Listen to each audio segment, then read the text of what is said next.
Can all join palms and repeat after me. I take refuge in the Buddha. I take refuge in the Buddha. I take refuge in the Dharma. I take refuge in the Dharma. I take refuge in the Sangha. I take refuge in the Sangha. Keeping the palms joined.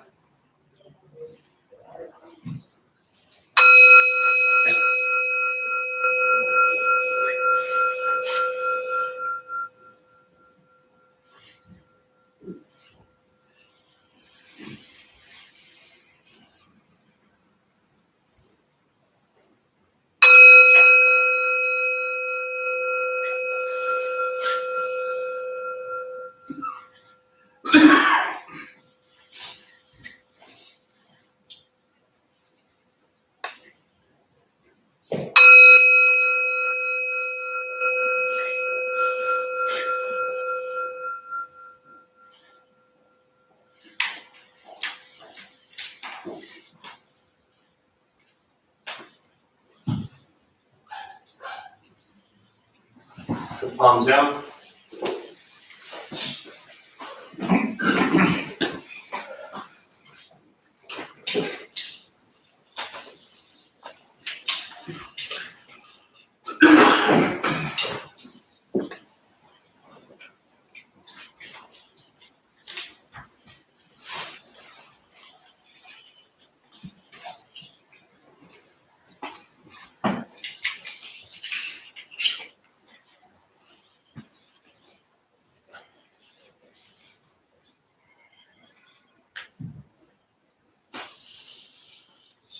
Good evening, everybody. Good to see you all here. Something about this time of year that everything just gets like faster. And the craziness is heightened more so than normal. I guess there's this thing called the holidays. Kind of does that. Not really sure why. Everyone's already in their normal madness all year long, and then the last 2 months of the year hit, or the last 6 weeks, and everything's just like, we just get crazier.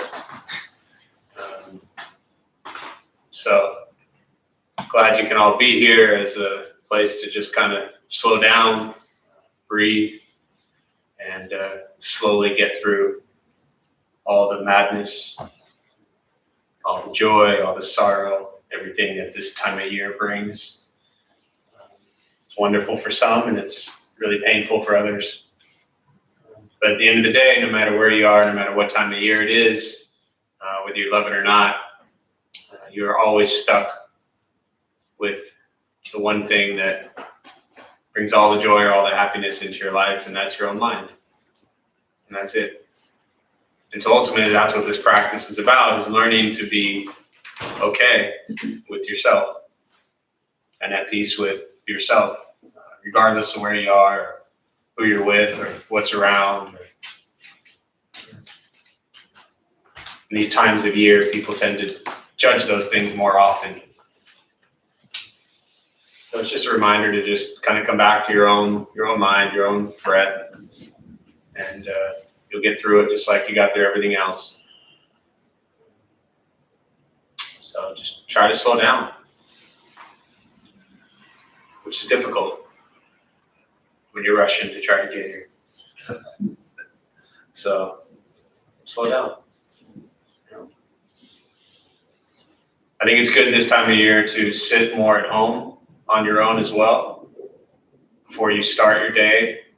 I should talk about this later, but before you start your day, take 2 minutes, 3 minutes, 5 minutes, whatever the amount of time is not important. Don't worry about it being 20 minutes or 40 minutes or an hour. If you only have 2 minutes before you run out the door, then take 2 minutes. But try to get in a routine over these next 3 weeks or so to just start every single day with a couple minutes of just sitting down on your cushion, on your skateboard, on your whatever you sit on, right? And just sit with that for a little bit, a couple minutes. So it'll help. Definitely won't make things worse. So, all right, with that being said, we'll start with a meditation practice. A couple things to tell you before we begin, maybe for those who are new or sitting for the first time. Nothing's going to happen to you, right? You're not going to float away, most likely. You won't have any mystical, magical experiences. The mind that races all day long is not going to shut off. Don't judge your practice, meaning don't ask yourself, is this working or not working? Are you doing it right? Are you doing it wrong? We're just going to sit, we're going to breathe. You'll hear sounds inside the room, sounds outside. This is life. Life is filled with sounds. The practice of meditation is not escaping from them, but learning to get quiet and still within all of the chaos. All right. Posture, you just want to be comfortable. If you're on the cushions, often it helps slide into the front third, pushing the stomach forward, allows the back to straighten. Shoulders are relaxed, hands can be on the knees or in the lap. If you're on the benches or chairs, also just trying to sit up straight, relaxing the shoulders. Most important, don't expect anything. We're just going to sit, we're going to breathe. I will guide us as we begin, and we'll settle into a little bit of silence.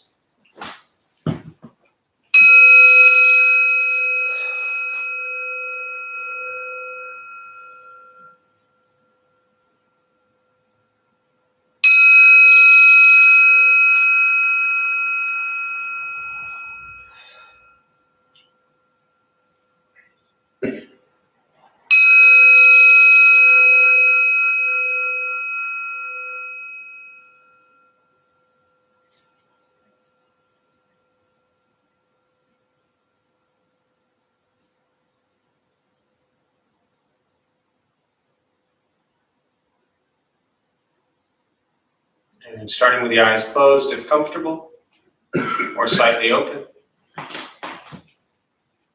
Mouth open or closed.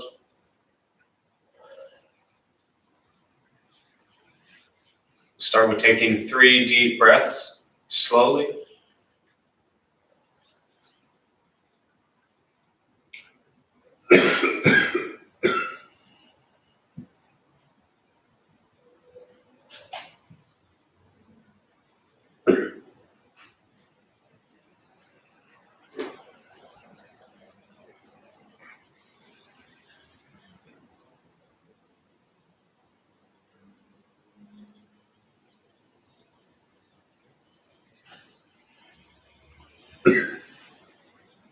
And eventually, settle into a natural rhythm of the breath.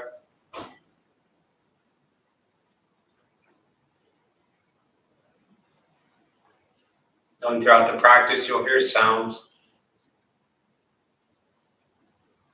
These are not distractions, not disruptions. Simply what's happening around us as we sit.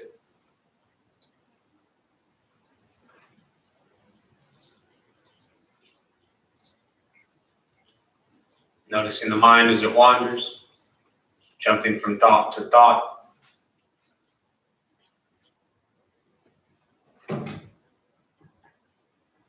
Gently guide the attention, focus to the stomach or chest. Breathing in, feel them rise. Breathing out, they fall.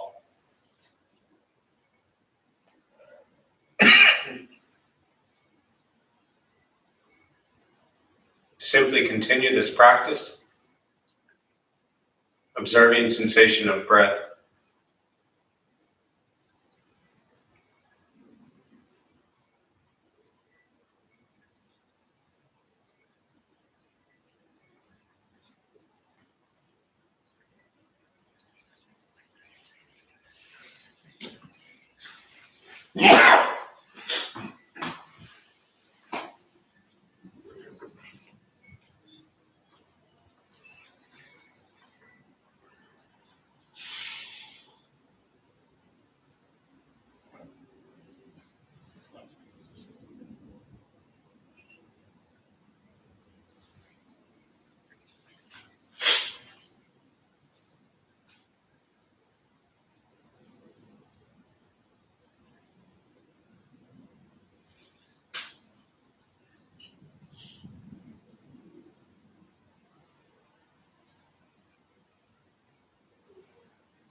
And as the mind wanders, lost in thought, recognize it. Release that thought. Return attention, focus to the breath.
Where's your mind?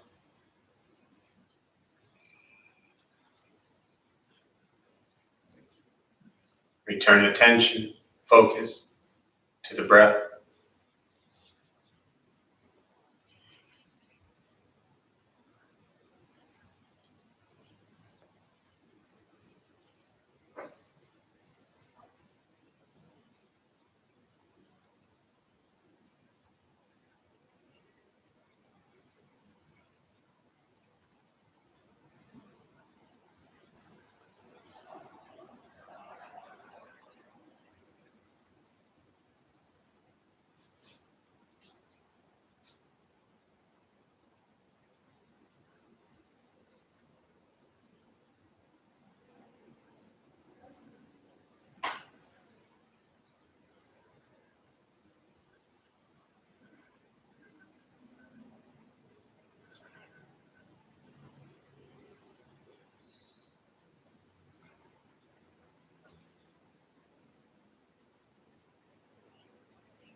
Keeping the mind alert,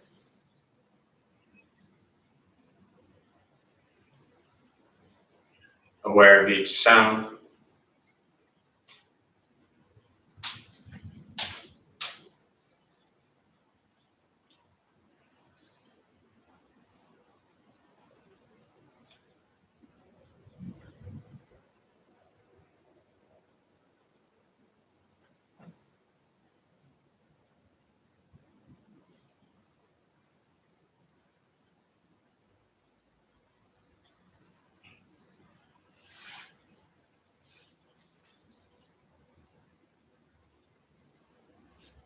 each thought,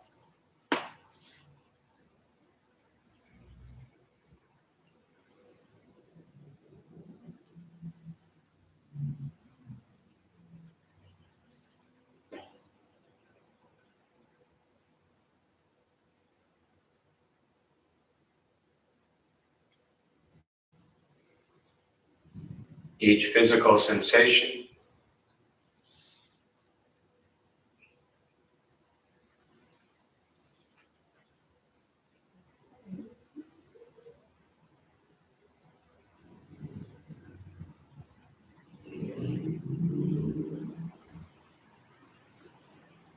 yet concerned with nothing but sitting, breathing.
Breathing in, follow breath in.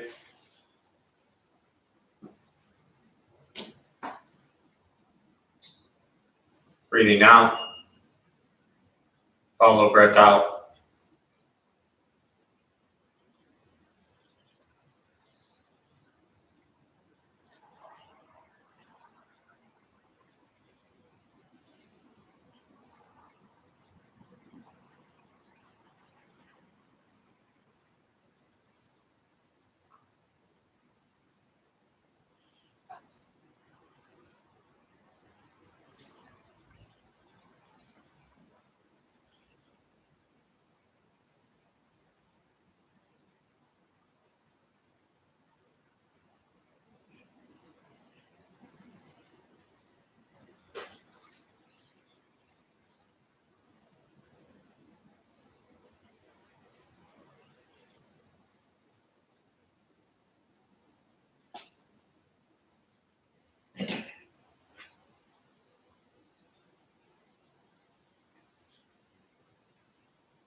And with the body still, resting, and the speech quiet, aware of all sounds, and the mind learning to settle.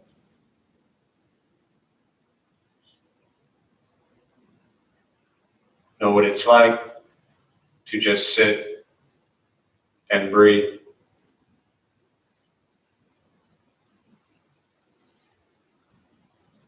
Knowing with each breath, there's nothing else to do.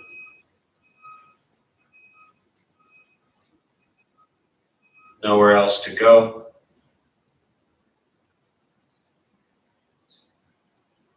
No one else to be. Everything beautiful, exactly as it is. Sitting, breathing.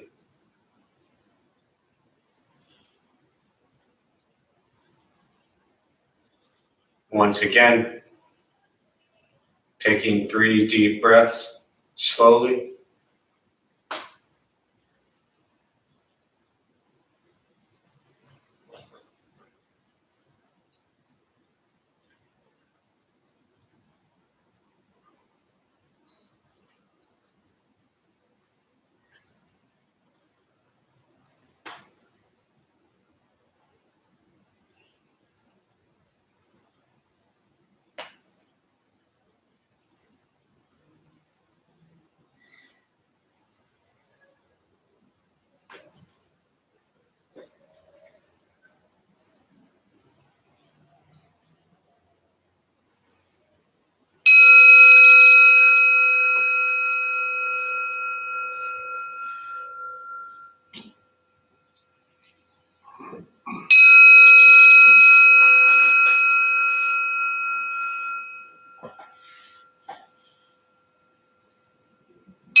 And as you slowly open the eyes, slowly begin to move. And most important, with the practice of meditation, is to recognize how you feel now, immediately after. Compare this to how you typically feel throughout your day. Recognize the difference, if there is one. And ask yourselves how you prefer to feel every day for the rest of your life. And realize however you feel now, it's calm, quiet, still, or a busy mind, racing mind, whatever you're sitting with at this moment. It's nothing to do with anything I said. It's nothing to do with how you sit, the hands or cross the legs. It's nothing to do with the sounds around us or anything else for that matter. It's everything to do with your own mind and your own mind's reaction to an external condition.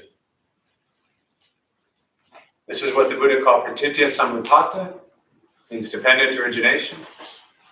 This is the basis of the Buddha's awakening. The word Buddha simply means awakened.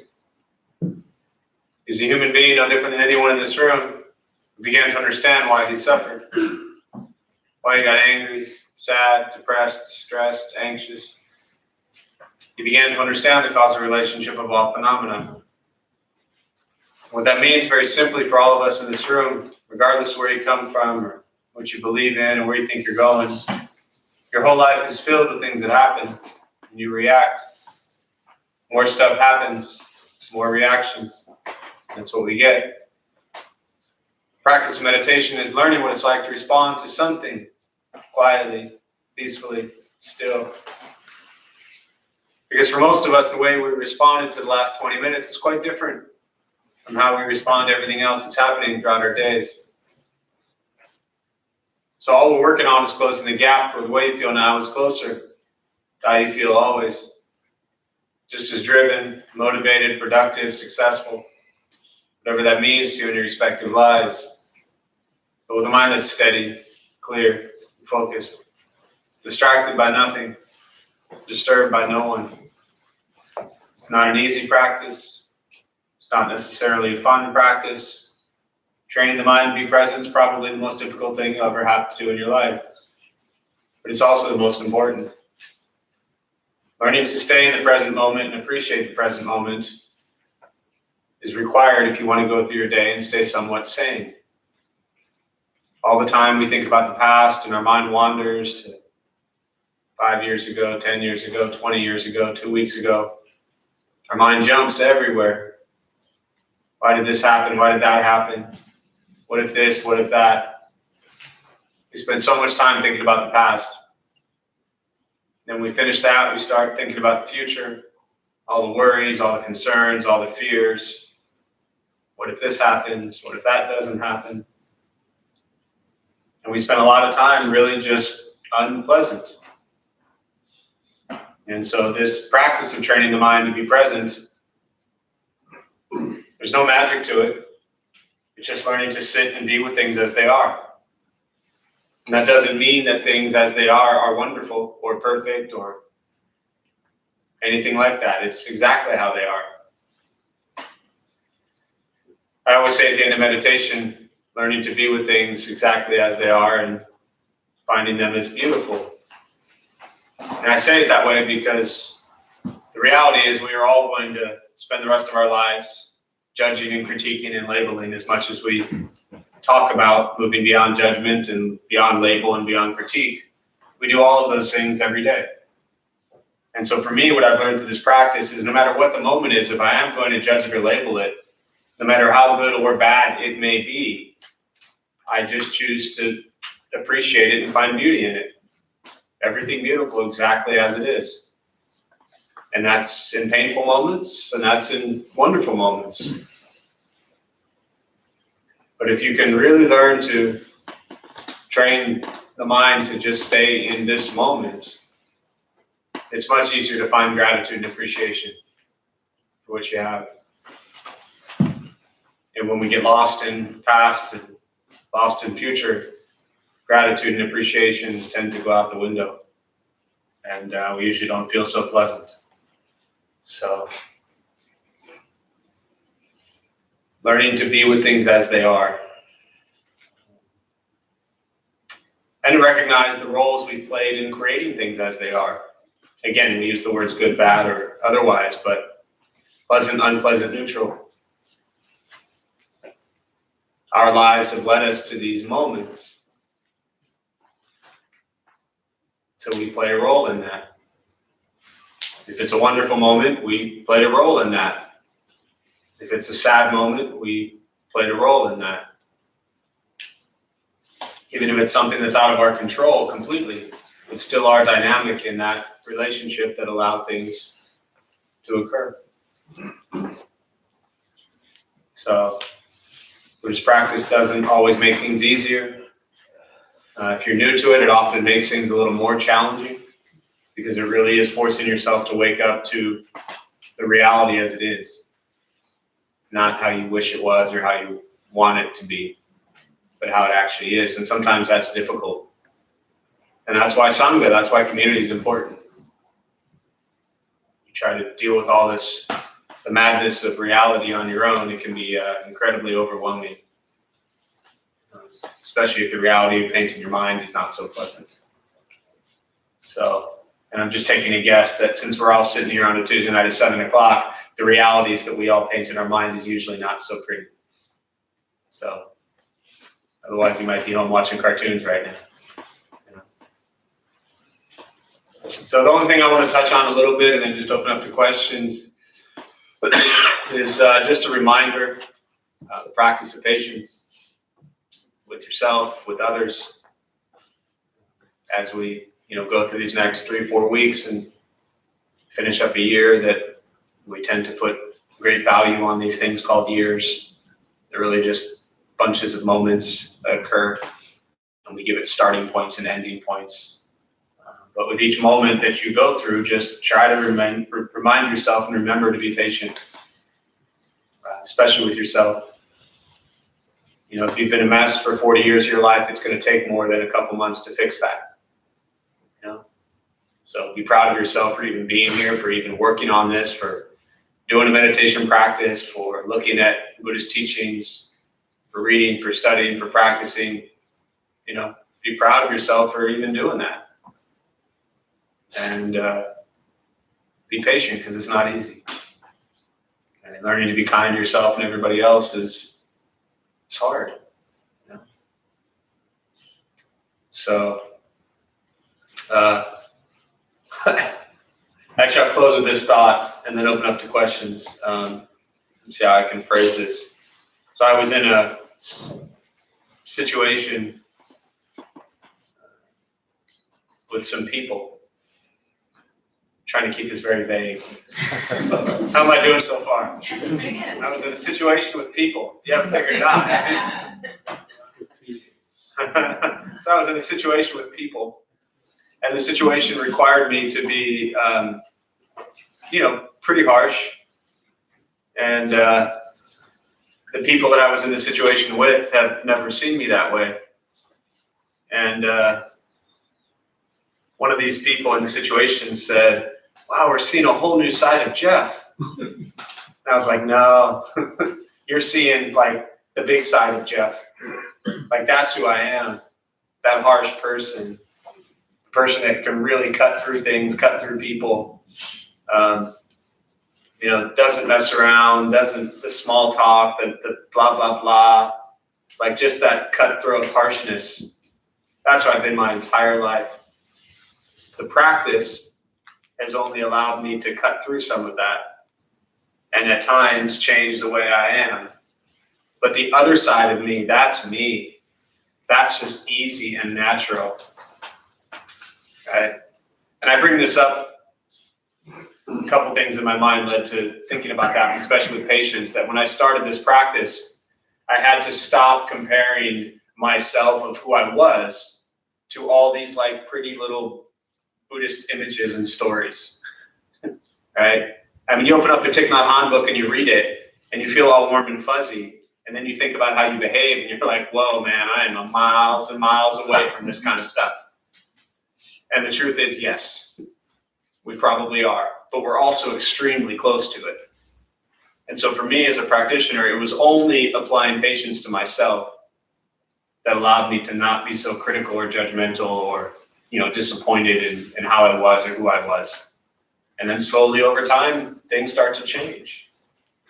But don't be afraid to look at, the nature of, when I say who you are, I don't necessarily mean that who you are by defining who you are, but your actions. Don't be afraid to look honestly at your actions and how you behave towards others. Because when you do that, that's the only way you're going to cut through some of that and change. Right? Again, if we were all kind, pleasant, happy people to everyone all day long, none of us would be sitting here. So don't be afraid to look at some of that stuff and then say, okay, I should probably change some of that stuff because it's not helping. So, but be patient as you do that, or you'll just get too disappointed and frustrated and, give up. So, a work in progress, we all are. So with that, I'll just stop and open up to questions, meditation, Buddhist practice, anything you're sitting with. I'd always just rather address things that are on your mind. Go from there. So you're saying that being nicer to yourself helps you be nice to other people? Yeah, definitely. So what she said was, so I'm saying being nicer to myself helped me be nicer to other people. Yeah, because for a majority of my life, I wasn't nice to myself or other people, right? And even if there were people that I was nice to, it still didn't mean that I was nice to myself. Right. So I think once I learned to be nice to myself and have forgiveness towards myself for things I've done and, not think I'm such a terrible, selfish person, once I learned to change those views about myself, yes, it made it much easier to then have kind of if I viewed myself as a selfish, angry, greedy person, which I was, and I would be able to recognize that and forgive myself for that and be patient with myself during that, then I now know what it's like to observe what I perceive as a selfish, angry, greedy person and know how to have kindness and compassion towards them. Because I was able to do it to myself, right? The key thing there is that, of course, my perception of myself is just my perception of myself, so it's a bit of an illusion and not completely accurate. But for me to say that I was a selfish, angry, greedy person, absolutely. There's some perception in there, but there's no doubt in my mind that that's how I was. So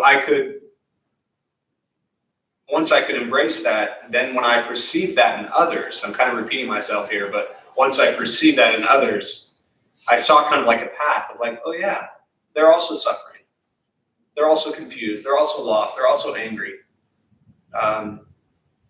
So it definitely helped me change my feelings and views towards them.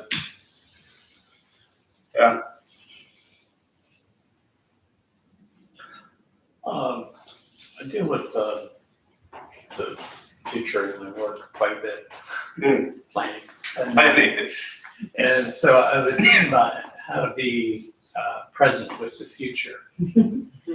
Damn planners, Yeah. You ruin everything. Here we are trying to stay present and you're planning stuff. Yeah. But, I plan lots of things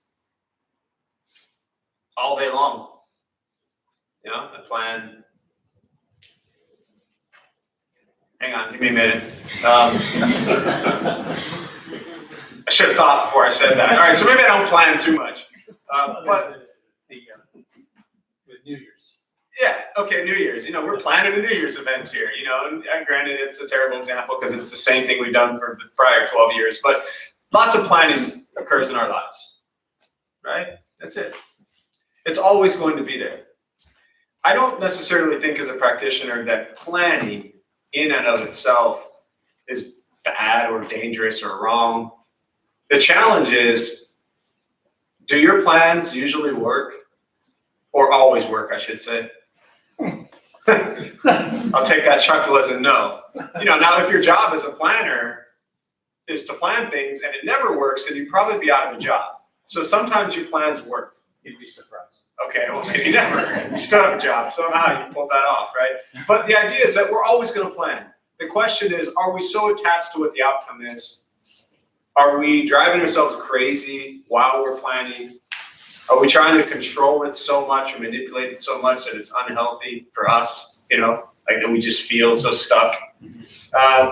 And then when whatever we have planned works out completely differently from how we thought, how are we in that situation? I think that's the key, one of the key things to planning.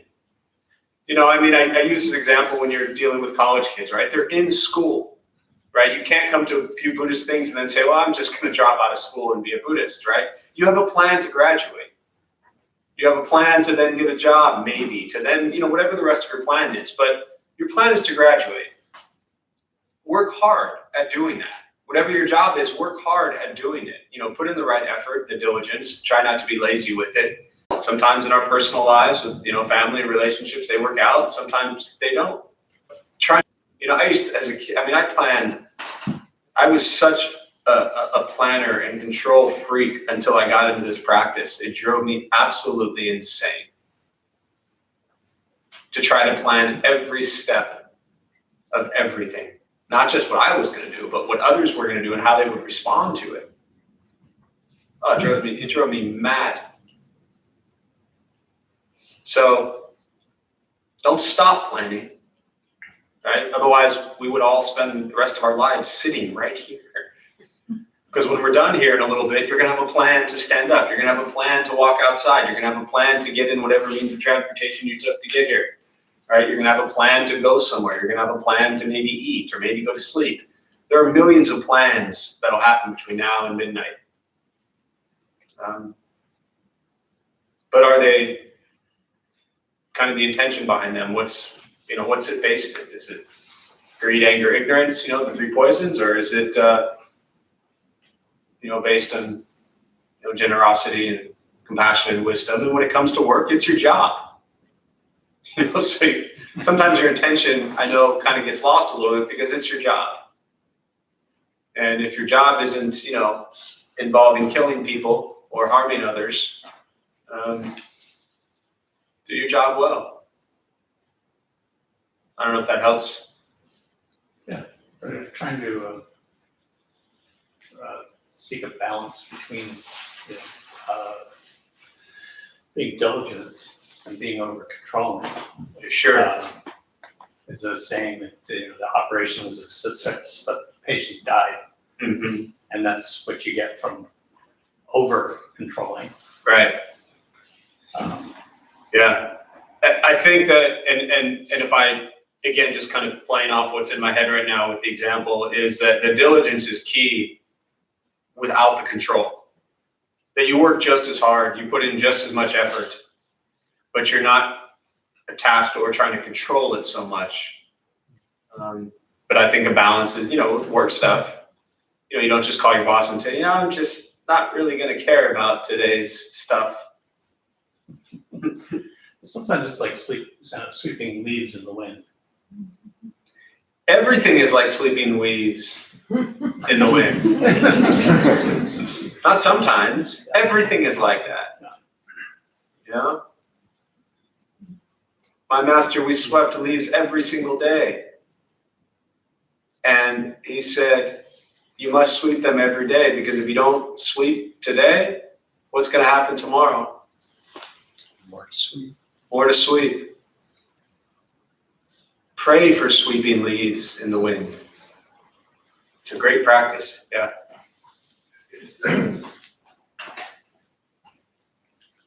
It has a lot to do with a word like flexible.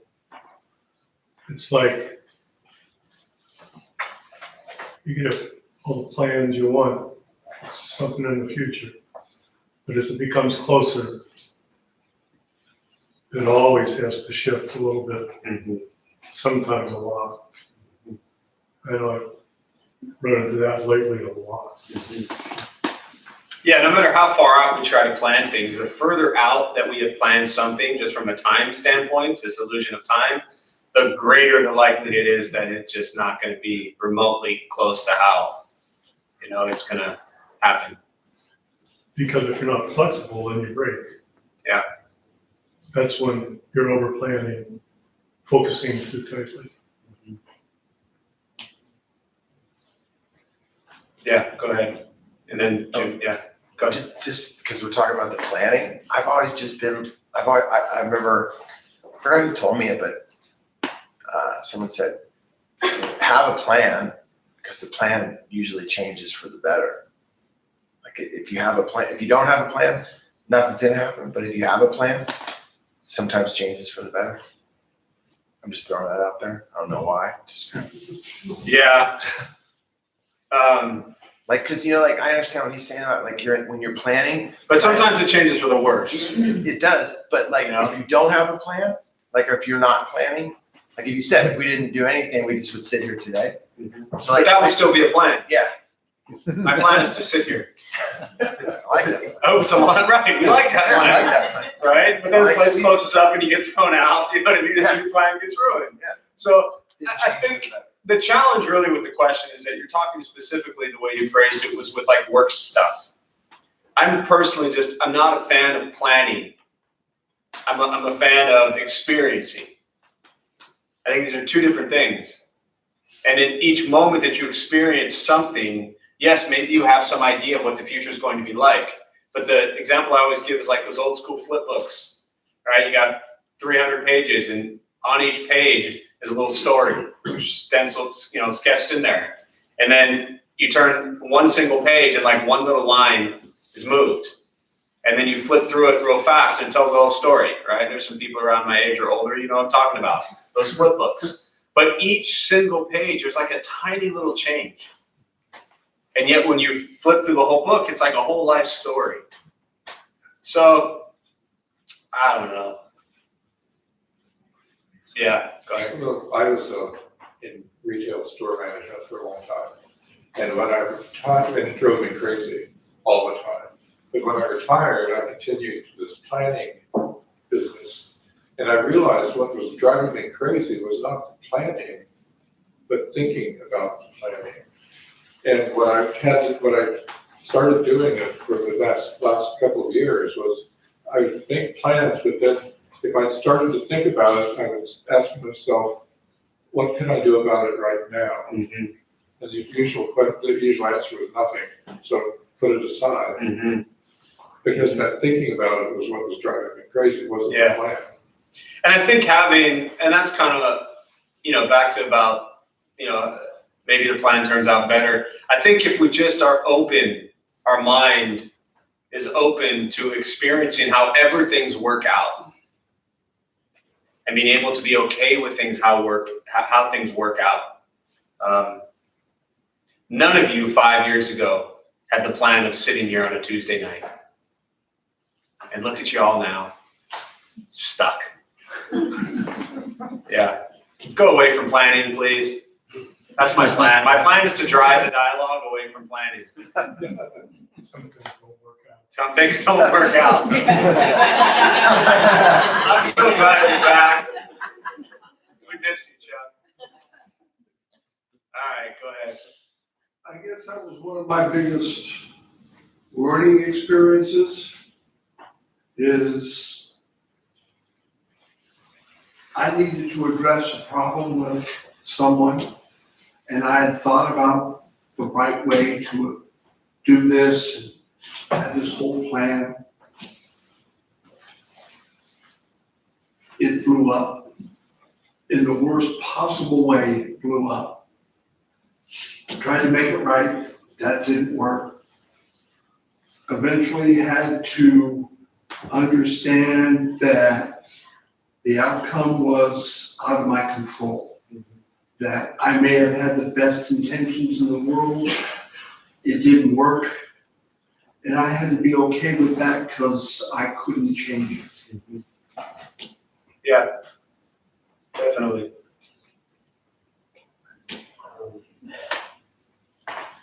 Yeah, I've never been a huge fan of the expression, things happen for a reason.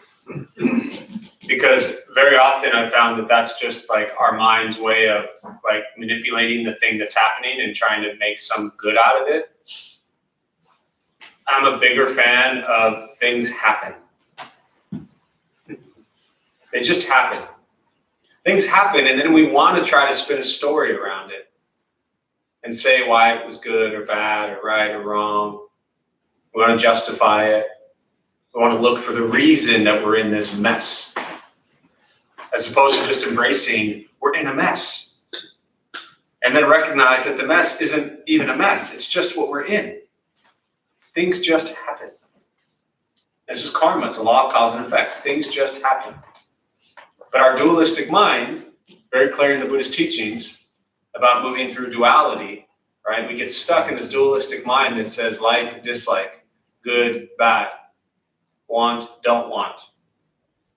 And the Buddha taught very clearly that the root cause of our suffering is our craving and our desire. And in much of planning is a craving and a desire for things to be a certain way.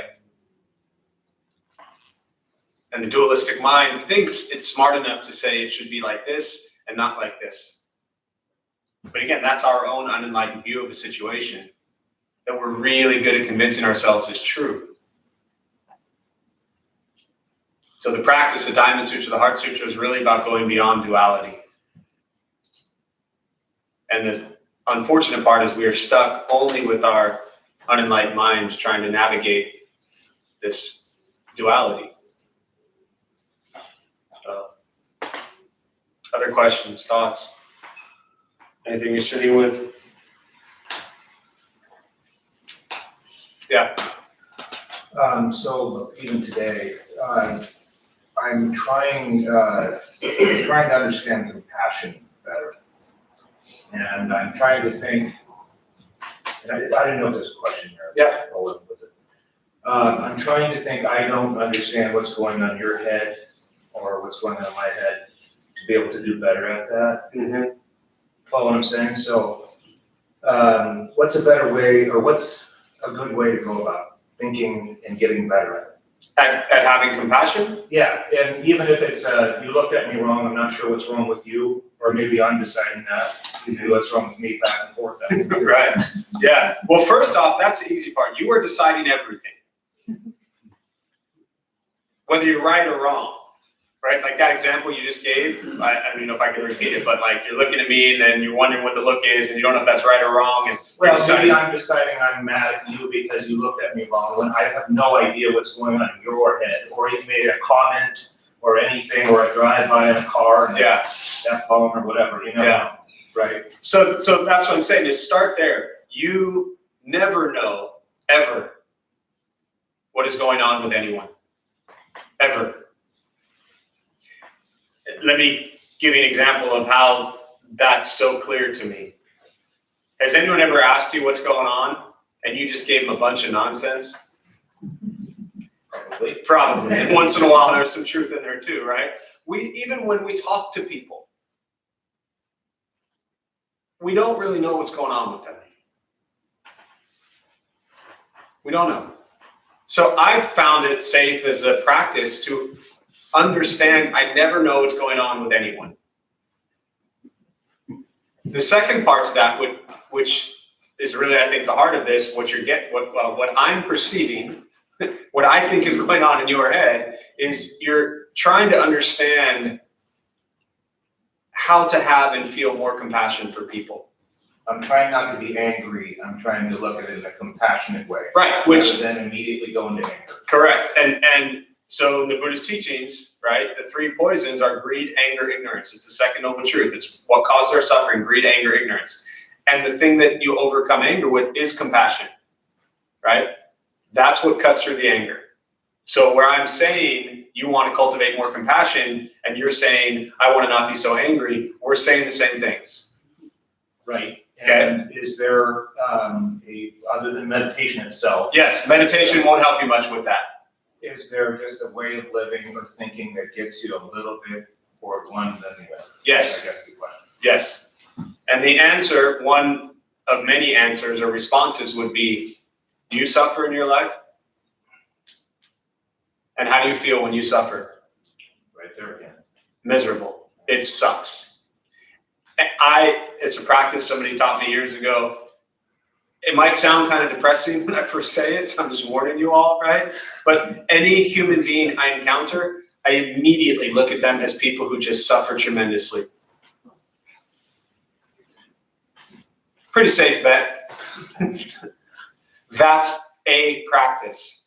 Every time you encounter anyone, whether it's someone you know and love, whether it's a complete stranger, no matter who it is, the person driving on the street, the F-bomb, like you said, cutting you off, just observe them as a human being who is experiencing tremendous amount of pain and suffering in their life.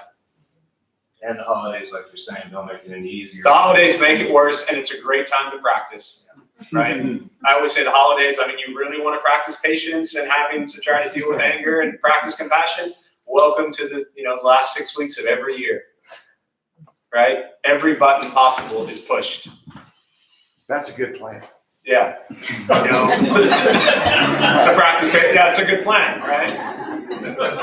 Yes, I missed that at first. I was already beyond it. Thanks for bringing it back. You are a comedian and all. So, but back to the compassion part. Look at these people. Again, it's often easier with a stranger. Way easier with a stranger because the person on the street corner begging for food or whoever you don't know anything about them. You don't have much of a story or attachment to them. But when we try to apply this to loved ones, those we know and love and care about, you have so many stories about them, right? So when you want to try to see endless suffering in someone you know and love, what tends to happen is you start potentially creating stories. Well, yes, they're suffering, but this is why. If they would stop doing this, this, and this, they wouldn't suffer. So I'm not going to have compassion for them for their suffering because they're supposed to be suffering because look at what they did. That's why it's harder to do it towards those you know and love because you got a whole lifetime's worth of stories played up in your head about why you think they deserve to suffer once you try to view them as people who are suffering. But if you don't do the story, you just look at them and say, man, not to them. Right? Doesn't usually work so well. But in your head, you say, wow, this person is really suffering. They're going through life just like I am. They've had their whole life's experiences of traumas and difficulties and pains and losses and challenges. And they've tried to build their pride and their ego and their story up their whole life. And they're just a human being suffering. And they don't need any more of it from me. They got enough of their own. And again, that's why I started with hold up the mirror. I got enough of my own suffering. I don't need it from anybody else. You have enough of your own suffering. You don't need it from anybody else. The people that are in your mind right now that are driving this question, they have enough of their suffering. They don't need any more from you. What they need is compassion.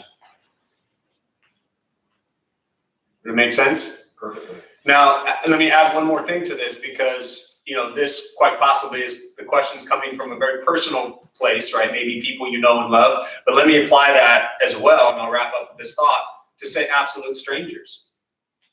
Or, sorry, not absolute strangers, somewhat strangers, but people you don't like.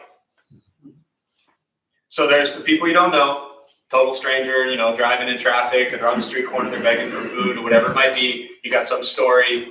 You can usually maybe cultivate some sort of compassion for them. Right? You have the people that we know and love that trigger us and challenge us and push our buttons that are really difficult, right? And try doing what I just said. And then you have people that you just don't like, right? And so the challenge is, how do you cultivate compassion for people that you don't like? The same way. It's the same thing. You don't know them. You're aware of them. You create a bunch of stories in your head about them, but you have no idea who they are or what their life is like. And yet for some reason, you just want to throw so much anger at them. People who are suffering are angry. What people who are angry need is compassion from us.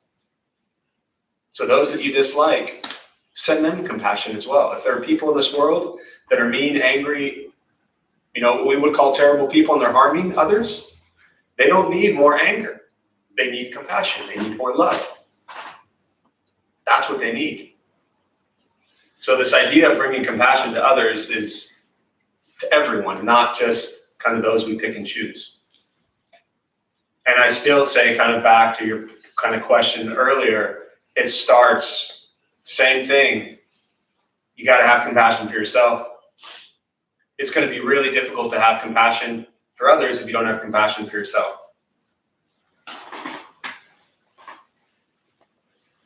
So, and if you can truly see yourself as a human being who's had tons of experiences and lots of suffering and lots of joy, that's life. And then you can recognize every single person in here. You know, the funny thing is some of us are nicer to people here, but you don't even know at all, than you are to the people that you know and love and are in your life. But because these people here are in like some little Buddhist temple, you're like, well, I'm going to be nice to you. I don't even know you, right? Maybe you're like mean, terrible people and you're just being nice to them because they're here, right? Think about that. How we're often nicer to people we don't even know. So, and a lot of that is the story in our head.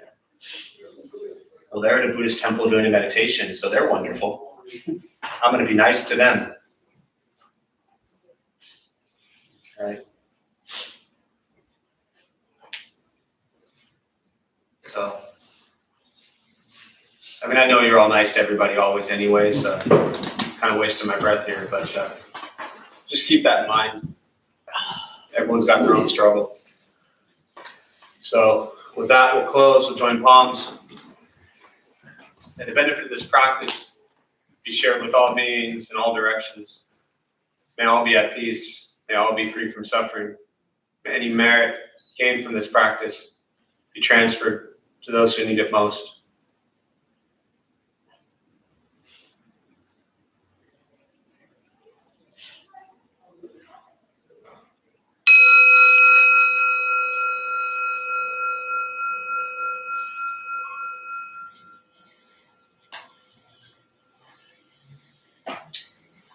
So a few quick announcements before you all head out. Thanks for being here. My name is Jeff. I'm a Dharma bum.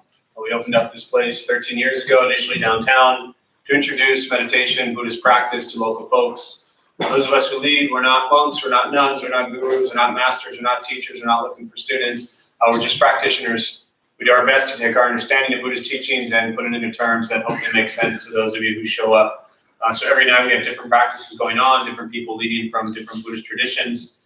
Thursday, 5 o'clock, we do, I think, one of the best things around here. It's a food redistribution program. We prepare gourmet vegetarian meals, and we feed people who sleep on the streets every night. So anytime you kind of lack gratitude and appreciation for all you have, feed people who sleep on the sidewalk every night. It tends to put things into perspective a little bit. First Saturday of the month, we have a half day of silence. This Saturday, I guess. So this Saturday is 4 hours of silence. So 20 minutes of silence is torture. I strongly recommend you try it for 4 hours. It's phenomenal. You're stuck with the one thing that brings all the joy and all the sorrow in your life. That's yourself and your own mind. So 4 hours of that. Holiday times, we don't close, we don't change hours. As I've alluded to already, it's a wonderful time of year for many, and it's also very difficult and some of the most challenging times of the year for others. So everything, our schedule is normal as is, nothing changes. Temple's open, all the classes are the same. New Year's, this will be our 13th annual Dharma Bum Temple New Year's. So we gather here at 7 o'clock at night, we do a potluck. 9 o'clock, we do a history of the Dharma Bum Temple, I'll tell. And then about 11:30, 11:40, we pile in here and we do a silent meditation going into midnight. Just the whole night's not silent, just the last like 20 minutes or so. If you've never done a silent and sober New Year's, this is your chance to get them both done and out of the way. And believe it or not, you can take in the New Year silently and sober and you will still live, I promise. So if you've never done those two things, here's your shot. Some people come at 7 and they're home and in bed by 9 o'clock. Some people come, at 11:30 just for meditation, and some people here all night. So, you're welcome to drop in and out at whatever time throughout the evening you'd like. But it's a pretty beautiful night with lots of people. So I never see you again, the heart of the Buddhist practice, think good thoughts, speak good words, do good deeds. That's really all you need to know. So good luck with that. Thanks all. Thank you, Jeff. Friday night. We missed Friday night.